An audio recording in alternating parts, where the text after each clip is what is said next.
Hello and welcome to this week's episode of the Over It podcast. I'm your co-host, Suzanne Kohlberg, joined as always by the fabulous Kristan Kershaw. And before we get into today's topic, we're going to front end this request. If you have listened, actually, if this is the first time you're listening to us, you'll be like, oh, they're a bit presumptuous. But anywho, this is how we roll here. If you've been listening to us for a while now, we would absolutely love a rating and a review. It's one of the most beneficial ways that our podcast can get in front of more people. And that's what we aim to do. So please spend a moment. You don't need to write War and Peace. It can literally be a sentence. I know for me, when people ask me for a review, I get a bit anxious about it. And then I freak out. And then I'll do it next week. So if that's you, just write something and submit it. And guess what? You can always edit it later as you listen to more of our funny banter. What do you think, Kristan? Oh, absolutely. And the thing is, if you can at least do the star rating, hopefully you like us at a 5-star. Hint, hint, nudge, nudge. 5-star like an Uber for the cred. It really does help. And I had a friend who, and she'll know who she is when she listens to this, who just binge listened to us and was saying how much it was relatable for her and how much she just felt like she knew you. She's known me for a long time, but she now knows you, Suze, and how much, even though you're very different from her in personality and whatever, that she could relate to so much that you talk about. So if that's you, we would love to firstly hear about it so that others can read it and go, oh, and maybe that might, you never know, you might help someone who really needs some direction and someone to help them, and your review might actually help them to do that. This is the Jerry Maguire moment. Help me to help you. And in saying that, if I know someone else who may be listening to this, who apparently is your voice doppelganger. I couldn't hear it when I spoke to her. So now I'm like, you're going to have to come on the podcast so I can have like both of you, because I think that'd be so funny. Anywho, enough of that. Back to usual programming. Today's topic, which I'm really excited to talk about, is pruning in order to grow. And so many of us, when we come to making changes and we reach the point where we're over it, so we've got to change everything by tomorrow because, you know, we're over it, we try and cram too much in to an already overloaded life. And then we see any form of backslide as like doom and gloom, and that's the end. Where when you look, and I better not use the gardening analogy. I'll hand over to our expert gardener here. But often, you know, with the gardening, you prune back. I remember the first time I saw my sister prune roses, I was like, are you trying to get rid of all this? Are you like hack and slash? She's like, no, I'm pruning. And I'm like, I don't think anything's going to come back from this. So, Kristan, take us away. So in the garden, now not every plant is like this, but a good majority of them, they actually do better through having pruning and will come back stronger with more flowers, with more vigor. And it's because of the challenge. So if you imagine, instead of it being a gardening scenario, that it's animals chewing on, you know, whatever, whether it's big animals like us or little animals are pruning things, the plant's going to go, hey, I want to survive and I want to thrive. Okay, so I'm going to flower and be stronger and put on new growth. And that lays down for plants that have multiple seasons worth of wood, for instance. They add to that, and that's how they get stronger, and that's how the new growth will actually feed the rest of the plant to be more resilient, to be able to withstand future plants attacks, so to speak, whether it's, again, animals or whatever, or a human coming with secateurs. They do better for it, and I don't see it as any different for us. We just need to approach it in a human way rather than, I really don't feel like anyone chopping off a limb or anything else. I'm not up for that sort of pruning in my life. I love how you said animals there. I must admit, if anyone's watching the video, you have to rewind, have a look at my face. Because when you were talking about animals chewing things, my mind went to like your socks or something. Like, you know, when you get a new pet, it's like chewing up your shoes. And I was like, well, what is this got to do? It's like, oh, animals in the wild. Yeah, literally.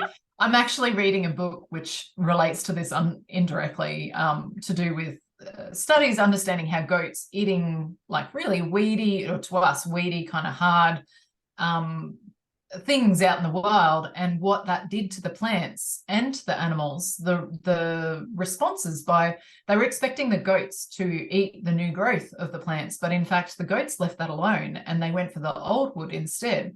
And they later worked out that the plants put more deterrents and there's more things that the animals, the goats, can sense. Those, I don't want to eat that because that will make me sick. So they can sense that. And so there's a synergy, right, between the plants put more of the other stuff in to act as a deterrent to a degree. Don't eat the new stuff because we want to establish this. Okay, fine. If you want to eat something, eat the older. And they're doing a bit of pruning and helping the plant to have more vigor potentially anyway. That's fascinating. Because when you think about it, though, there's a lot to be said, like Indigenous cultures burning things back for regermination. And when we invariably stop that and, some of the bushfires that come through from lack of back burning or preparedness or things, and then what is grown from that new soil, that new, the new things that are allowed through it from that, destruction. And I think sometimes in our lives, we, especially currently, it's funny, my daughter's Anthony, she wants to go on a exchange year. Like, she's young, she might change her mind 20 times between now and then, but on the weekend we met up with a friend who had done an exchange year. So Anthony wants to go to France. So if you've got any French listeners in the house, hello. And she was like, back in my day, like, she's the same age as me, so I'm like, hey. She's like, we didn't have FaceTime or the internet, or things, so literally we wrote a letter to the family, and then 6 weeks later it would turn up, and so on and so forth. And it got us to a very interesting discussion. I will link this back to the topic because, I'm a ninja like that. But in times past, when we didn't have the internet, we didn't have email, we didn't have that instant communication, and we did handwrite letters, I imagine we'd be a lot more discerning with what we wrote into it, because I'm going to write a letter, they're not going to get it for 6 weeks. Whereas now, with instant messaging and emailing, and it's like, I hate this person, oh my god, we've had the biggest fight, and you're like trying to calm them down from interstate or overseas or whatever, and then the next day, oh no, we're besties again, and the next day all this sort of stuff. And I think sometimes we can be really quick to prune, or to think we're going to prune, and then a day later be like, actually no, I've made the wrong choice here. So it's like being discerning about what is it that we're actually going to withdraw our attention from or cut back, so we can invest our attention in something else, rather than being hasty. Oh, for sure. And there's a balancing kind of here as far as if you think of helicopter parenting. Now, I know this is a little, again, left of field. Just in case, give it a definition for anybody who may not, like that. You never know. Apparently our Harry Potter definition was beneficial for people. So how would you define, according to Kristan, helicopter parenting?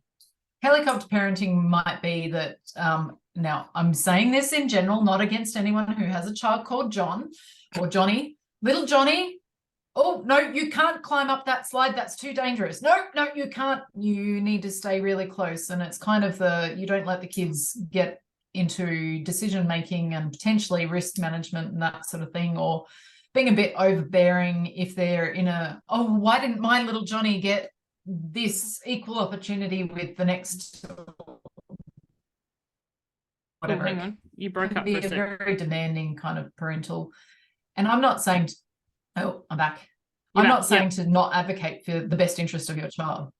Did that last bit count, or did that? No, we got, so basically, to sum it up, and so over the top, invested in everything, not allowing the child to make any sort of agency or decisions. And as you said, we don't want to be like the opposite. What's the opposite of a helicopter parent? An absent parent? I don't know. I'd have to Google that. Probably absent. Yeah. But sometimes people pendulum swing the other way. So, but basically, the one where you're like, oh no, not them. Like at the schoolyard pickup or whatever, the one.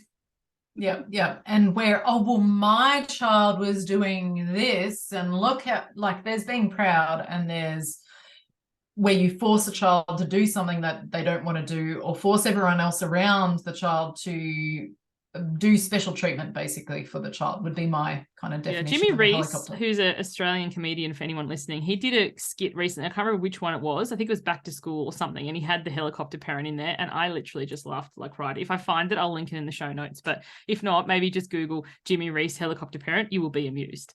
Anyway, back to your example. Now we've got a definition.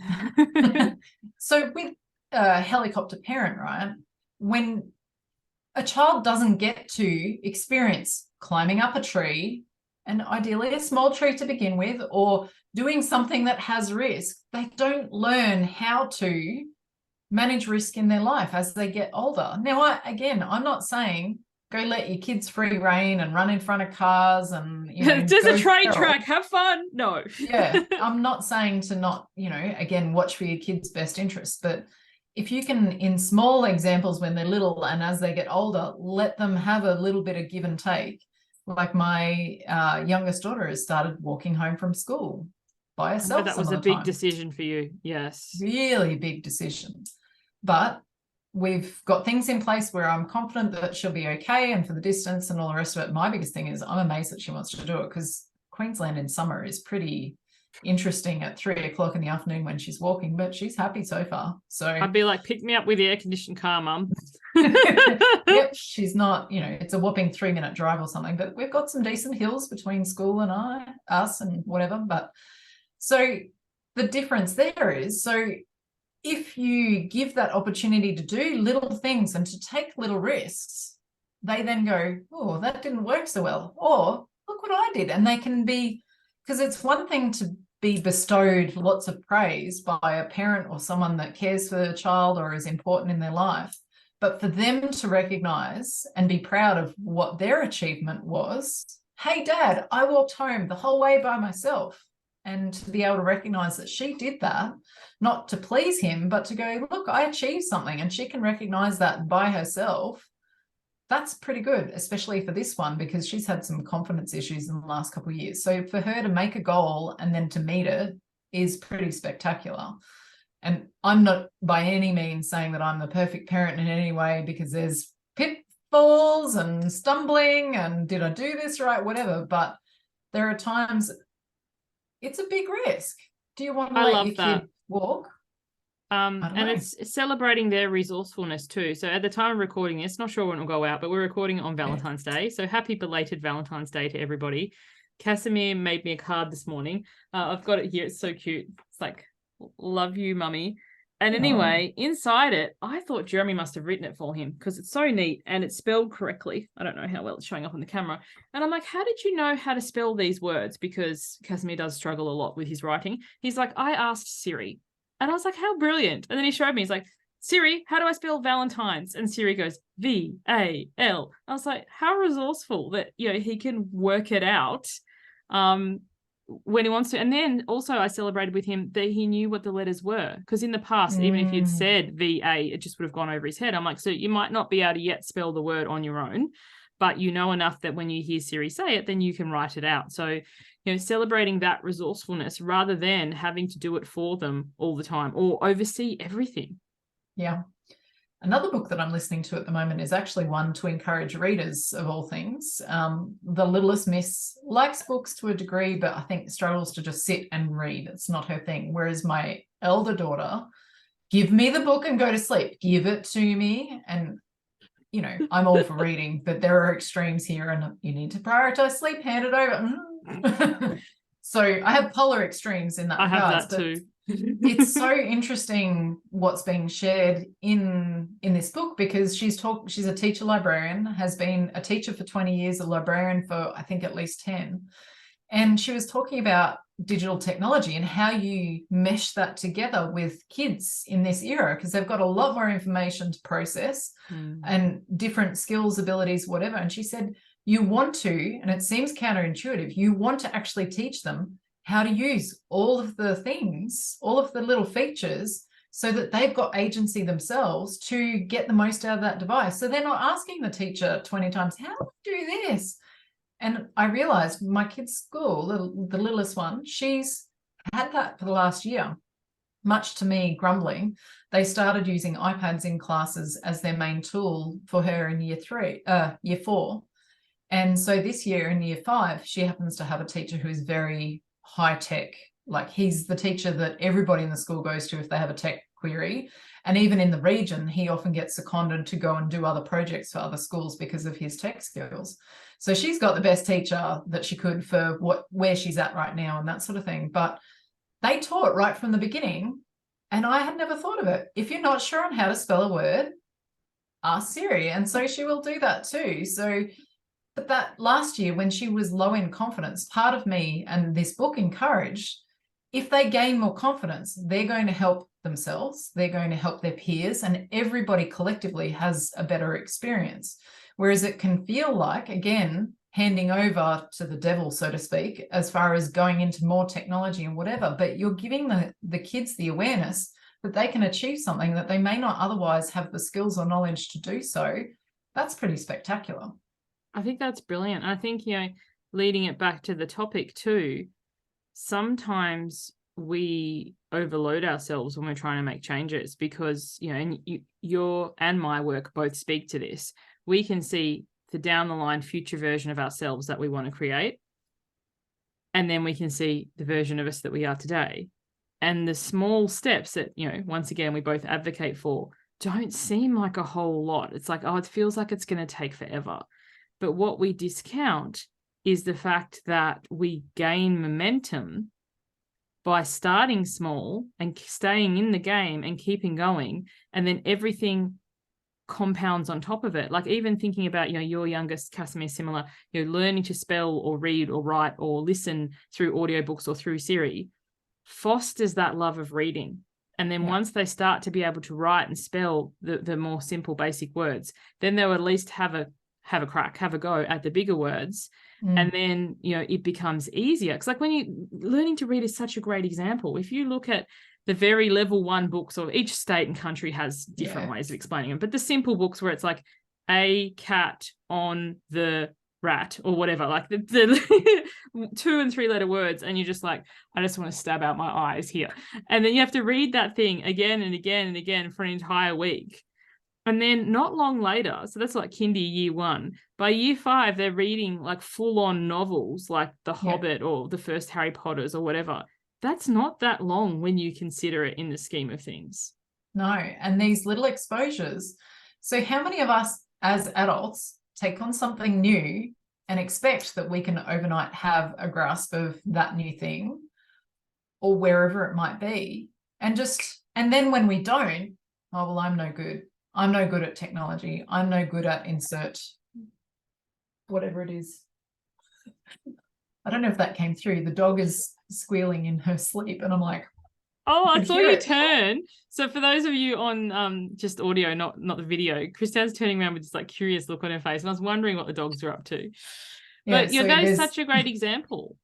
Yeah, and in our kids, we look at these little steps, and I can see now that those little building blocks that they gave her last year, and I was really worried about handwriting as another. You were mentioning about writing down, in the card.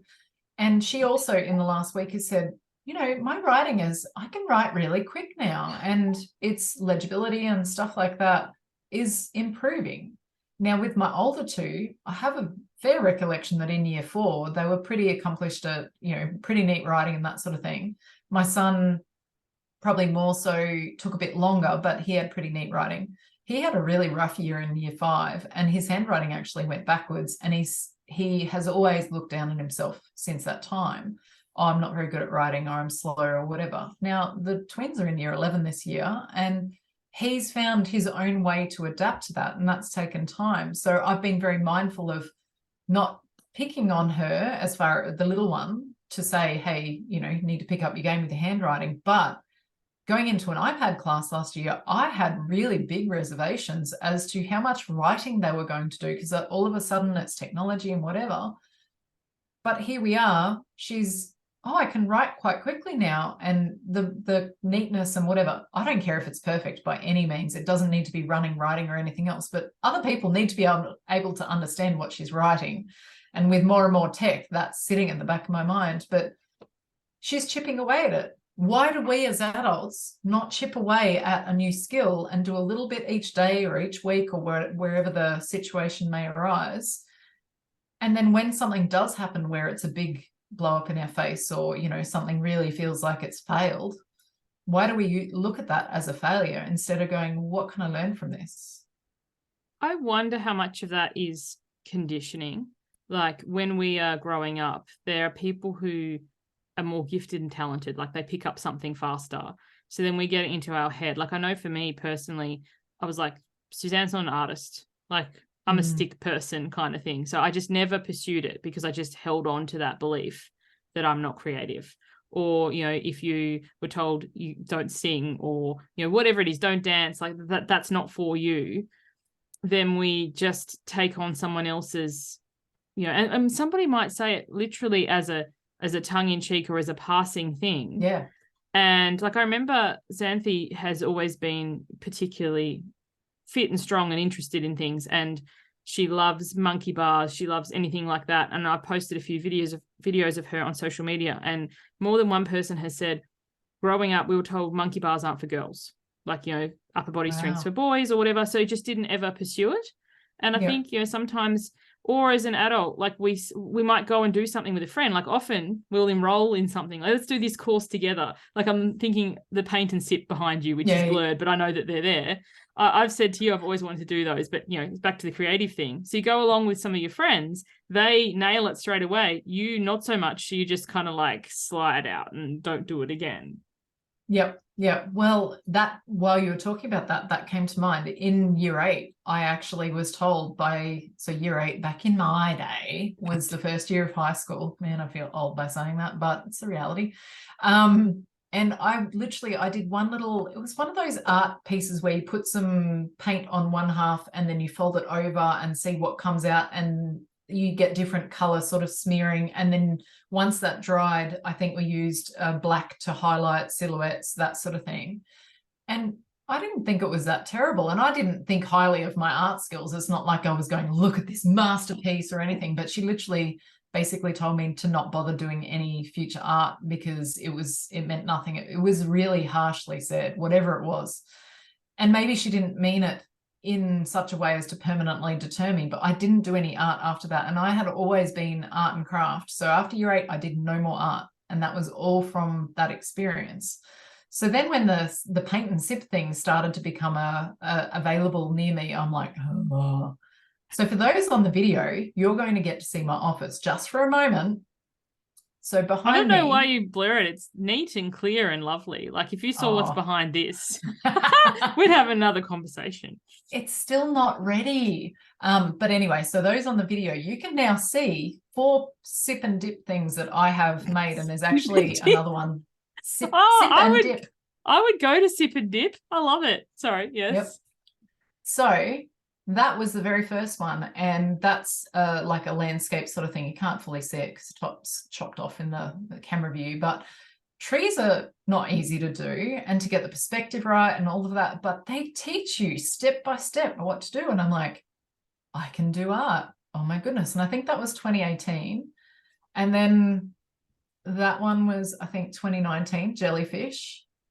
And then there was a portrait one, which is over here, which I don't love. I don't feel like I don't feel strong in getting perspective right with people. But then the one above my the girl left on the shoulder, swing is my favorite, or the shadow. It is spectacular. Yes. And I just got that silhouette amazing. And I did it quite quickly and fairly well. Sort of, we had a bit of a shape underneath that we painted to, but it was fairly freehand painting. Not my strength in all of these. It's sort of, you can add layers and things come together, but I did it. And I'm like, okay, maybe I can do painting after 30 something odd years, I guess it would have been, because I would have been 11, I think, when that happened. So, you know, it's taken me nearly 30 years as of when these were done. And these little turtles are so cute. Yeah, I love that one too. It reminds me of Moana. We're holding the little thing over the turtles so they can get out to the ocean. But all this to say, it's kind of like, where do we take on someone else's offhand comment as like the truth, the universal truth, and don't follow the things that, you know, perhaps we're passionate about or interested in? And where do we make a long-term goal? See, I feel, in general, gross generalization, but we either approach things like, if we don't succeed instantly, like overnight success, it wasn't meant to be, or we're a failure, or we make it some internalized truth. And then instead, if we saw the failures as the building blocks, like, you know, when you see children learn to read or walk or any skill, ride a bike, not many, I think, if any of them get that immediately. And we don't suddenly concerned that there's something fundamentally wrong with them or they'll never be able to achieve it. Just some need a little bit more support and assistance, and some don't. Yep. And So if we think to the prune in order to grow, think of a situation where, maybe you've built up and maybe you have succeeded, and then things plateau off and you don't feel like you start to get imposter syndrome because you feel like, well, I'm no good at, I'm plateauing, I'm hitting a wall, I'm not making progress anymore. Maybe you're in a career that's not fulfilling anymore. There's something else you'd really like to do instead. What can you learn from that? Like, what is something that you give passion genuinely to that would light you up? Maybe you're at that point where doing some pruning and some big decisions. And even if it's not a big decision, it's hey, I'm going to do a side hustle and so for instance, I'm never planning on doing painting as a side hustle, but maybe it's a hobby and my youngest is naturally very crafty and very good at it. We sat and did a little paint do-it-yourself thing. I don't think I've got it here anymore. I did for a while. We haven't finished it because she found it too stressful to go. It was a bit fast-paced moving, so we'd have to play and then rewind it numerous times. It was just a YouTube one. But I got further ahead and you could see this waterfall coming together. It was a beautiful little painting. And it wasn't that I was particularly skilled at getting that waterfall. I just followed the instructions. She couldn't handle at that age and stage, so much so that she won't paint with me anymore at all. So it was a bad call on my part at that time. But at some point, it'll be the right time to come back to it. But, what could you do that might light you up so that the rest of the time it takes the pressure off you so you don't feel like you're hitting a wall? Or I just had a meeting earlier today where two different people in particular in the meeting said their win of the week was, or part of it was, they're just so grateful as to they do work that they love. At the age and stage of one of them, her friends are all just envious of her loving what she's doing. Her life is not complicated. Her life is where it wants to be. Well, that didn't come overnight. That came from a person that was in a very high pressure job, full on, long hours, high expectations. And then she's made different choices and now is in a really happy spot. So I love this. And there's two things I wanted to add into it. The first is sometimes your outlet can purely be an outlet. Like, you might be like, I just want to do art. I just want to do this and have it be purely for pleasure. Yeah. And sometimes you might be like, actually, I'm wanting to do a career change, but it's scary to give up a high paying, ladder climbing, blood, sweat, and tears have gone into this on a risk of something that may not take off. And the example that came to mind as you were sharing, so one of my sisters originally was a geologist. So she worked on the rigs, however many weeks away, however many weeks home. And one time when she was home, we went to a craft day thing just for a bit of fun. And it was hilarious because I had all this drama about not being able to do art. And anyway, they had these little stickers that you would pick up with tweezers. And we were like, oh, who needs tweezers? We'll just use our hands. Anyway, she ended up accordioning the sticker. So I think it said like happy birthday, but it ended up like all this stretched out. Then the instructor lady was coming over. So she kind of flung it at me. So I'm here holding like this accordion sticker. So I have to listen to this lecture from this lady about how not to do it. It was so funny. Anyway, the reason I bring this story up is fast forward. It didn't happen overnight, but now she has given up the rigs entirely and runs a successful scrapbooking business. So it's like, it can become what looks like, well, why would I give up this career that makes this much money for this that's, a bit of fun? It can do, but in the beginning, it's not a complete 180. It's pick this up, maybe, run a class or two or get your minimum stock or whatever, and then reach the tipping point and, speak to your accountant or your financial planner, do the numbers. But instead of thinking, oh, it's so far impossible, I'm never going to start, how can you make that success? So you can prune in order to grow, because who would think that you would make more money in a scrapbooking business than you would, as a rigger? It can happen. Yeah. And it may just take time. And so, for example, with the training that I lead in one of the businesses that I do, it's generally gone up in the number of students that have come in. The current lot has been fewer registrations in total, but we're taking that as an opportunity to utilize the skills of the team members that we've got in other projects and to prepare for when it does expand next time, which hopefully will be the next group. But as time allows, this is, instead of being really sad that it's lower registrations and all the rest of it, we're taking that as a moment to breathe and actually use that time to be even better prepared for when we have a really large group, like our last group was exceptionally large. So the current group is similar size to the one before it. And we're using that as the opportunity. And it's such a positive thing. What can we learn from this? Well, okay, there's big picture financial things at the moment. So maybe that's part of it. There are a number of different factors we think we're in it. But one of the things is we think it's part of the natural business cycle for the business that we're in.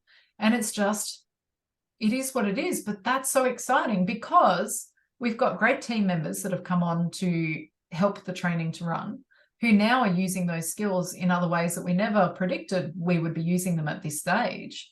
And we've got some amazing developments coming as a result of that. So how cool is that?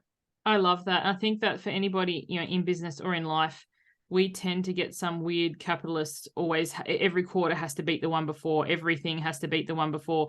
Nature isn't like that. Taking this back to the nature example, prune in order to grow, and you were using business as an example, there are non-growth quarters.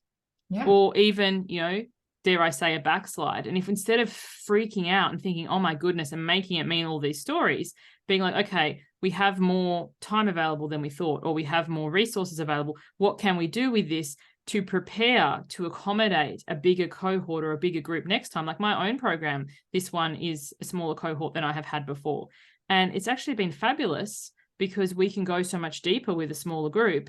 And then I have more time available to be able to put things in place that I've been wanting to do for ages. I have these things like, I'll get to it. I'll get to it. I'll get to it. Yeah. It's like, well, actually now I have this time. So you could, if you have a unplanned backslide or an unplanned non-growth quarter or thing, you could spend that time spinning out, moping, whining, or you could be like, okay, cool. This, how is this of benefit to me? How is this of benefit to the people in my group? Like sometimes I think a lot of it is our own mental drama. Like, what are people going to think? I know when I enroll a group, if it's a small cohort, what I think is this is awesome. I get more individualized attention. Yeah. Yep. Absolutely.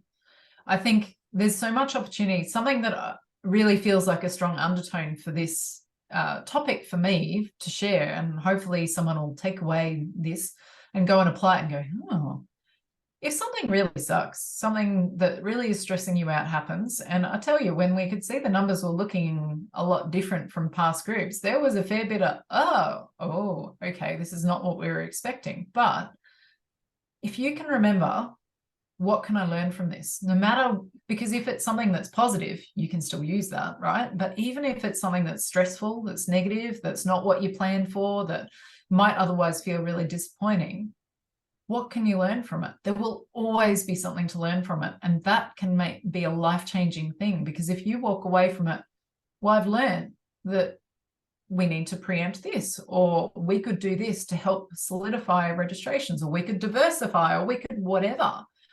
That's going to set me up for the next time for the organization to be where we would better like it to be. Or if it's economics and it's just there's not the available funds for people to register, maybe it's that we're going to have some smaller courses down the track where it's going to hit the price point that people can meet at this time or whatever. So us as a business, that's, different considerations we can take on, but every single experience we have as a human being, what can I take from it? Yeah. What can I learn? That's such a great question. What can I take from this? What can I learn from this? How is this perfect? How is this beneficial? Because I think sometimes, having a smaller cohort or smaller registration than we expected, yes, it can be disappointing and disheartening. But I've seen many a business have the opposite problem, as in have a bigger registration or cohort than they had expected or could accommodate. And that's actually shut the business down more worse off, because I remember there was a person, they did these like hoodies once, and I was like, oh my goodness, I love that. So I ordered, as did, thousands of other people, because I got shared on Sunrise and a few big, influencers or whatever. They ended up going broke because they couldn't accommodate all the orders, and then everybody was unhappy and asking for refunds and, all that sort of stuff. So sometimes you think, oh, what a problem to have. It really can be if you can't deliver. So in order, to have that time and that space and that ability to sit back and, look at what's happening and what's the lesson and what can I learn from next time? How is this perfect? What is the lesson here? And in the other way too, it's like, well, maybe when I do orders, I cap it, like, capped at this many, and then I do another release at this many. because, sometimes we just don't think it through. What can I learn from this, to cap it, because it could go the other way. Like there's so many things that are unpredictable. Yeah. But, if we learn from it, then next time we can, do it differently. Otherwise, how often do we end up in the same place again, which leads to the all or nothing kind of scenario with changes that we make? I do all the things on Monday, Tuesday, Wednesday. I burn out on Thursday. I give up spectacularly on Friday. I spend all the weekend doing nothing. And then I set myself up. People live their lives this way. I know I did for decades. And we can all, there's a previous episode on this, we can all have our moments where we start to slide and get back potentially to habits of past. But what you choose to do as you start to recognize, hey, what can I learn from this? Oh, I'm mentally sliding down a bit. This is really stressful. This has taken a toll. What can you do at that time when you start to notice? And then the next time you might go, okay, by the time I started to notice I was sliding here, actually the trigger was hours before or days before. What can I do if something like that happens? Yeah, check that out, the episode Don't Let a Slip Become a Slide. I think we called it Between Christmas and New Year. Yeah. Obviously, it's not that time of the year now, but No. it could be in any time between rounds of a program that you're delivering or enrolled in. It could be, between, if you work seasonally and then it's off season, anything like that, where, a slip up doesn't have to be a backslide. And then leading into the pruning in order to grow, nothing in nature blooms all year. So I think a lot of the time we can set ourselves up for failure inadvertently by expecting, well, last time I had this much growth, so this time I expect this much growth, and this time I expect this much growth. And then when you don't get it, wondering what's gone wrong. What if nothing's gone wrong? This is just a season. Like at the time of recording this, I think you guys are having flooding too. It's just starting again here. I hope it dissipates. But we couldn't get potatoes for ages because things flooded, or lettuce or things like that. Like farmers have seasons where they don't have the produce because of fire or flood or something else. But then what do they have in store to come back from that and to better be prepared for that next time? Absolutely. It's a big thing. So you go ahead. I was going to say, I think as we wrap this up, the listeners or viewers, for those that are getting to see us on video, just what can you take away from this as you move forward with your life? Can you, as experiences that are suboptimal happen, what can I learn from this? What can I do differently next time? What is amazing of this situation, and what's actually something really that I can grow from? And it doesn't have to, it's okay to have sad moments and stress moments and whatever else, but you don't want to stay there. It's not productive for you to actually move forward. And sometimes these hard times, even if you need to sit and experience and sit with the hard times, can actually turn into the time ready for you to blossom.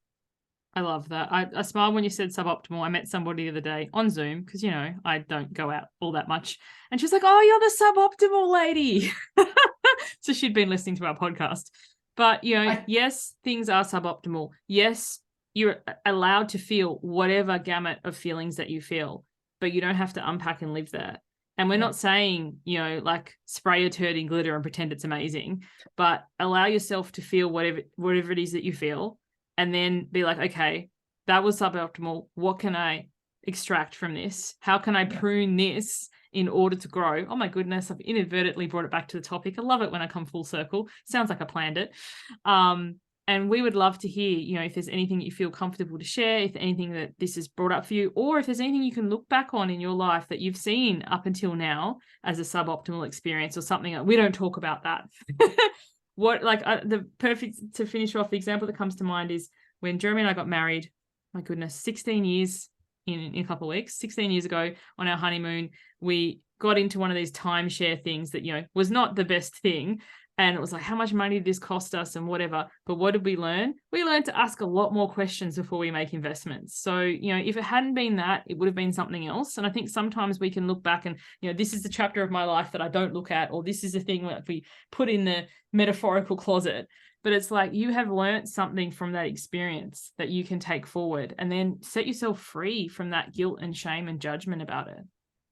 Absolutely. So much juicy stuff here. I hope that everyone has enjoyed it. And I think we'll wrap it up here. Yeah, we'll see you on the next one. As always, if you've got any topic suggestions, please let us know. Thank you so much for listening. Bye for now. Bye.